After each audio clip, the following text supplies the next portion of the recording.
What's up, gang? It's Chris. I watched a movie called Perfect Days. Got the Criterion DDV from the library, borrowed that. I had listened to the audiobook Meditations by Marcus Aurelius, who was the Roman emperor from 160-ish to about 180 AD.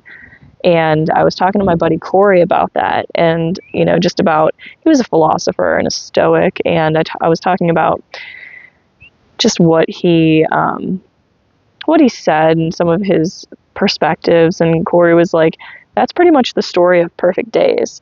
So I moved it up to next on my watch list. It was directed by Wim Wenders, a German guy, and I had never seen any of his stuff. The main character was played by Koji Yakusho, who plays a guy named Hirayama, I think, if I remember correctly, which I may not be remembering that correctly. I haven't really read people's reactions to this or any other reviews or anything. I read Corey's review, and I pretty much agree with what he said on Letterboxd. I'll link it so you can see what he said. But basically, the internet says that this is a narrative or a drama, and it's really like a slice of life. It is Perfect Days. The little blurb on the back here says, a perfect song that hits at just the right moment, the play of sunlight through leaves, a fleeting moment of human connection in a vast metropolis, the wonders of everyday life come into breathtaking focus in this profoundly moving film by Wim Wenders. We go through a whole day with the main character. We learn his routine. We see that basically he's a toilet cleaner in Tokyo, and he is essentially a minimalist. And I won't go into the whole thing, because if you've seen it, you know the routine that he follows, and if you haven't seen it, it really doesn't matter to you. Basically, he is, like I said, he's a minimalist. He doesn't seem to have food in his house. He lives in a small apartment, it makes sense in Tokyo. It says channeling his idol, Yasujiro Ozu, which I have never seen any of his movies, but I think one of them is A Tokyo Story, which I'm going to have to look into. One thing, this is in 4:3 aspect ratio, which was intentional because that was something that Ozu guy, I guess, is known for. He died in 60, so I guess all of his movies would probably be of that era.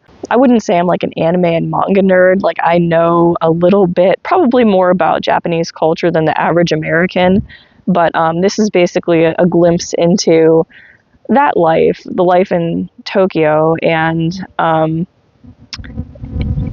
lot of it would probably be surprising for somebody that knows nothing about that.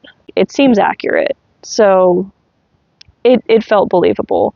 The Hirayama character was amazing. He was, he barely said any lines. He had hardly any dialogue. Even whenever there were other characters on screen with him, which a lot of the time it was just him cleaning toilets, or him in his apartment, or him in the bathhouse, or him alone eating dinner. He was alone through most of the movie, and even whenever he wasn't alone, he had little to say. And that is one thing, and how this has really stoic values. Marcus Aurelius said to do your task at hand with intention and clarity, and focus on your task at hand. And this guy cleans toilets, and like it's his job. He takes it very seriously. He has a coworker that's kind of a knucklehead. He's late. He, whatever. He's obviously doesn't know how to manage his money. He's just kind of and that's what you would expect from somebody that is a toilet cleaner, probably. They're probably not going to be taking their job super seriously, but the main character does. So he does everything with intention.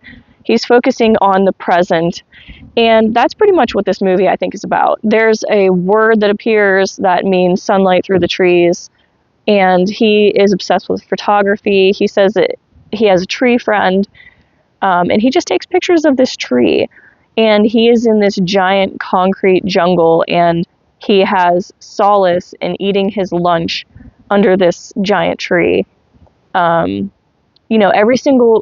It's so striking. Every single day he gets up and leaves his tiny little drab apartment in an alley and just looks at the sky. And he just takes a minute and takes it in. And, he might be working every day and he might be in this daily grind, but he listens to cassette tapes in his van. He listens to cassette tapes in his apartment. He has his photography. He collects little saplings from this tree that's his friend, and he grows with care these saplings in his apartment. And everything he does is very peaceful and intentional and like in solitude. And I feel like we get a glimpse of a full day of him doing this from beginning to end. And then it just keeps happening. It's the next day.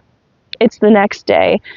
But these other characters keep entering the picture, and there's no conflict. There's no real drama, but there's just emotions that come up, and this man that hardly has two words to say to anybody, you get such a feel for who he is as a person. He seems like a very down-to-earth, trusting character. And, the people that surround him bring him, I don't want to say chaos, but they bring chaos to his orderly, what he's trying to achieve is this daily routine, and it brings him peace. And then these things start creeping into his life, and that's the conflict and the chaos is other people. But he doesn't let it overcome him. Whenever his coworker tries to steal his cassettes, his beloved cassettes, and it's something as a movie collector you can appreciate. This guy has hardly any belongings to his possession, but he has a glorious cassette tape collection. And, whenever his bum coworker says, "Hey, sell your cassette tapes," he's like, "Absolutely not."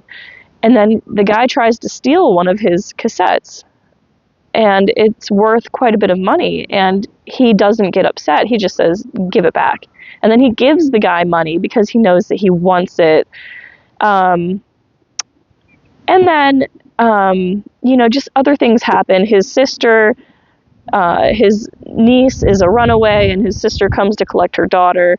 And she just basically says, "Are you really scrubbing toilets?" And she's looking down on the man, tells him to go see their dad. He won't act. Like, he obviously has some conflict with his father. His father probably doesn't approve of his lifestyle. His sister, obviously driving a nice car, looks down on him for scrubbing toilets.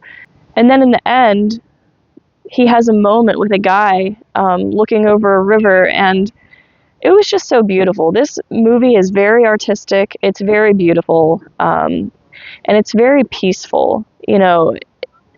The peace that he feels, like it's transferred onto you. Doing everything with intent, living in the moment, living each day like it's your last. All of these things. It is a very stoic movie. So I think that it's definitely a work of art. I would say that it's probably a masterpiece. So I loved it, and I'll be looking at some of his influences, and I feel like there's more that I want to say, but I don't want to go too deep into it. I just wanted to give a brief reaction on my first time watch. Amazing music in this movie. It was very heavy on music. He listens to cassettes, like I said, so there's a great soundtrack. And I never thought that I would be watching a middle-aged Japanese man scrubbing toilets with such intent. My kids even started watching it. They were in the room. They got sucked into watching this guy. Like, they were just glued to the TV watching him scrub toilets. And I was like, this is literally like cinema. this is amazing. It was something. It was an experience, and it was amazing. So if you've seen it, let me know. Like I said, I'll link to Corey Uzi Suicide's Letterboxd review, because I don't have one. But I appreciate you checking it out. Borrowed it from the local library. I might pick it up on high definition on a Criterion sale or something. We'll see, because I would like to look at these special features at some point. That's about it. That's all. I'm gonna go hang out in the park, I guess. See you later.